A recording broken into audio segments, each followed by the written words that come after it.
All right, in this video, we're going to take a look at systems of linear inequalities in two variables.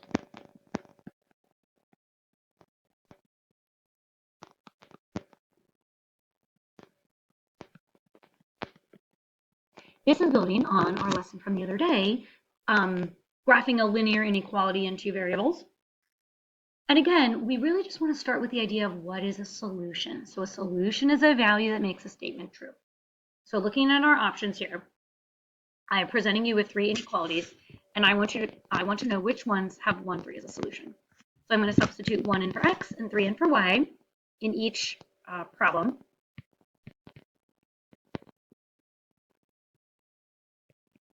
And decide where I have a true statement. That means it would be a solution, and if I have a false statement, it would not. So 3 is greater than -1 for the first one.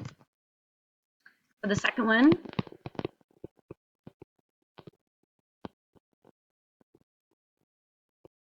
seven is not less than or equal to 5.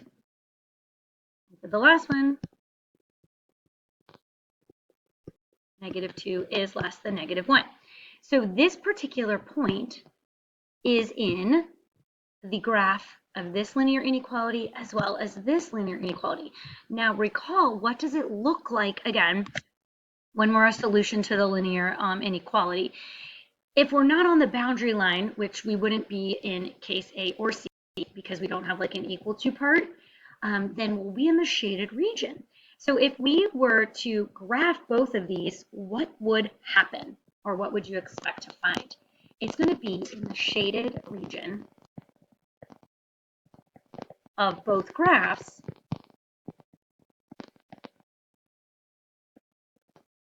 because it is a solution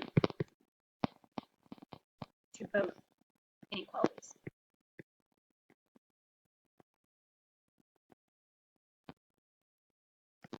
And so when we graph a system of linear inequalities and we're looking for solutions, we're looking for an overlapping shaded region. So again, what is a system of linear inequalities? It's just a set of 2 or more linear inequalities in the same variables.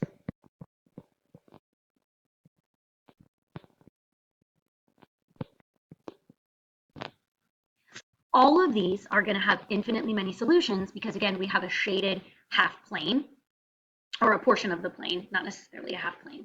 Although we can have some systems with no solution. So let's just take a look at, again, identifying solutions. I'm going to zoom in just a little bit. So we have 2 particular linear inequalities. You can see y is greater than 2x minus 1 is the red boundary line and it's shaded above. Y is less than x plus 2 is the dotted blue boundary line and it's shaded below. And what would be a point to the system? Well, anything in this little wedge here, okay? It's part of the red shaded region as well as the blue, so it's that purple. So if I wanted to identify a solution, I would pick any ordered pair in there. And so we can just pick maybe 1 because we're going to show that it's a solution.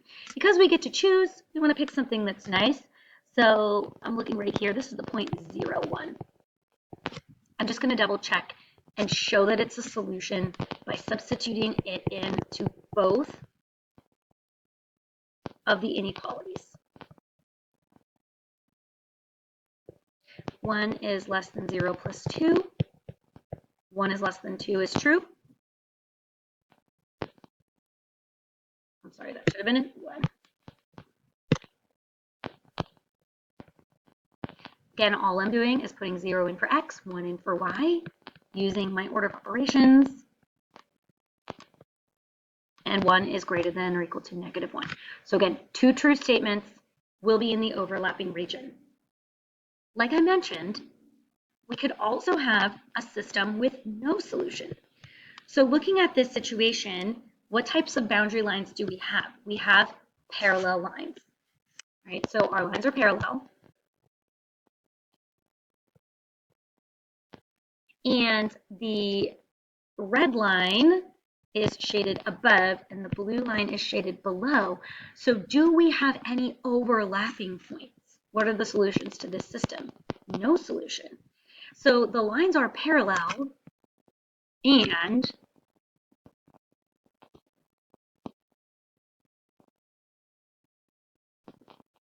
and there is no overlapping region.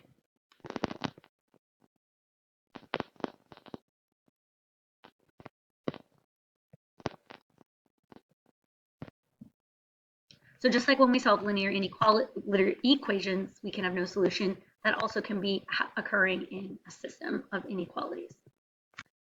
However, it doesn't always happen when the lines are parallel. So let's see if we can think of some situation. So if I have a set of parallel lines, so here's my one line, here's my second line.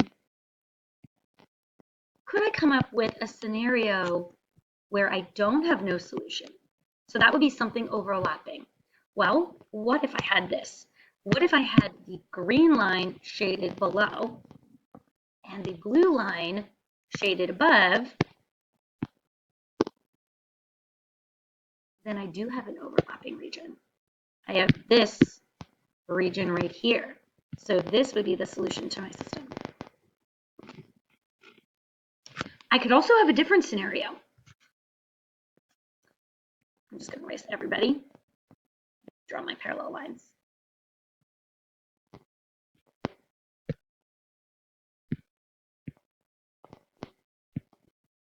So let's consider the purple boundary line, and let's consider the system was shaded below. Now, if I don't shade the yellow inequality above like I did last time, but I shade it below, I also still have a solution.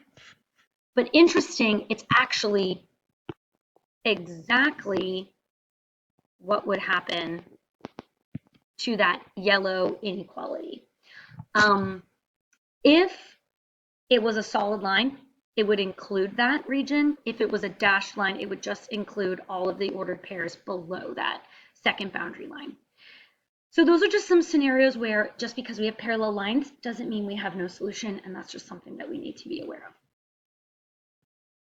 of. Okay, so when we graph our systems of linear inequalities, we have to be very intentional, and I like to use different colors.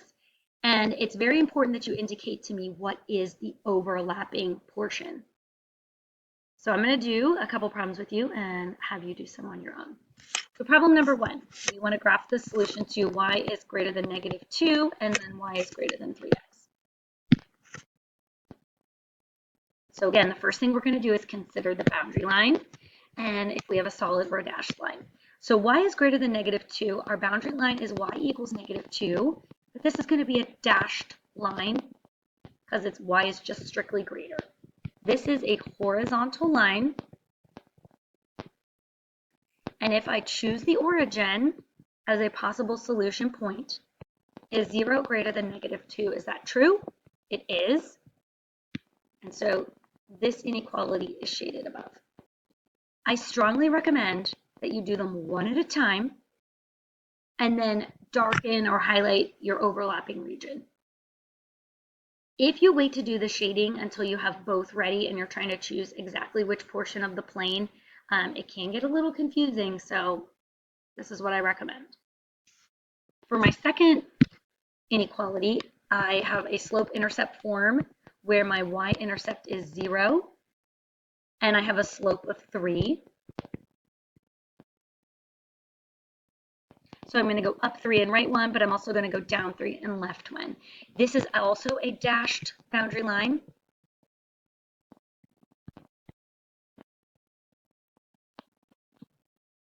For my test point, I can't pick 0, 0, which is kind of a bummer because I do love 0, 0. My next best point, I'm going to pick 1, 1. Again, I really love positive numbers. So I try to pick those as much as possible. So is 1 greater than 3 times 1? Is not. 1 is not greater than 3. So this region is not shaded. This region is shaded. When I'm considering my system, the solution to my system will be bounded by this line and this line. So this is the solution region. And again, I just want to be very intentional about shading that portion of the plane. once again, just to kind of back up a minute, if I just graph the boundary lines first, I'm just going to back up for 1 second. And if I just graph the first boundary line, and I just graph the second boundary line,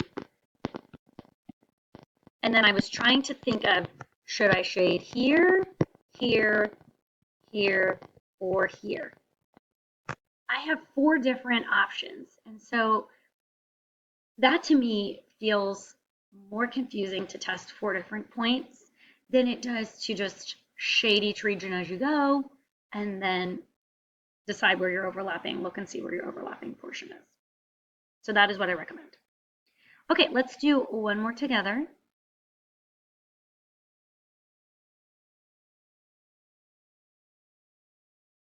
Can get my, all right, here we go.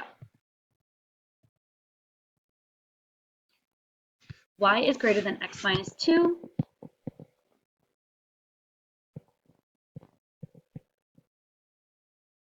I have a slope of 1, a y-intercept of -2,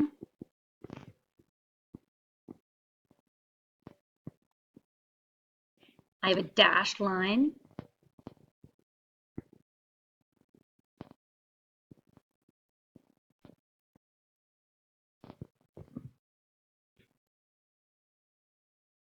I'm going to use the origin as my test point. So is 0 greater than 1 times 0 minus 2? 0 is greater than -2. That is true. So this has shading above. For my second inequality,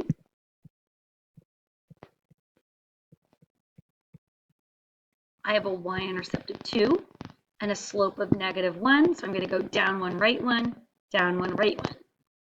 I also have a dashed line. Once again, I'm going to try the origin.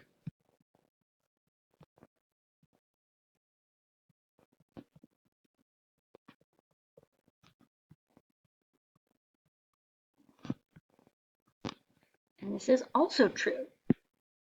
So I will be shading below.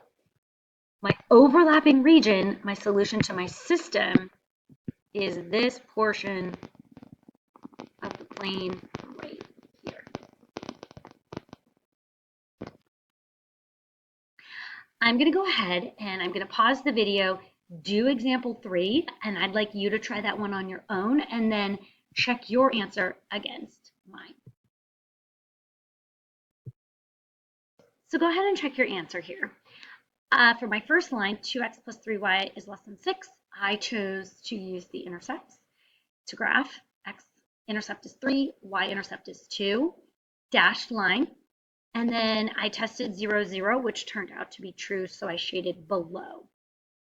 For my second equation, y minus 1 is greater than or equal to 2x, I went ahead and put that into slope-intercept form, and I ended up with this y-intercept of 1 and a slope of 2. That is a solid line because the points could equal, the ordered pairs could equal on the boundary line, numbers on the boundary line. And I also tested 0, 0, and I ended up with a false statement. So since 0, 0 was below my boundary line, I shaded above. The region, again, that's the solution to my system, is this wedge-shaped region that I have kind of highlighted in orange because that considers both at the same time. So this is what we're doing. You have to be really focused and take your time. There's a lot of detail here, and we will check in and see how you're doing on this when we meet in class.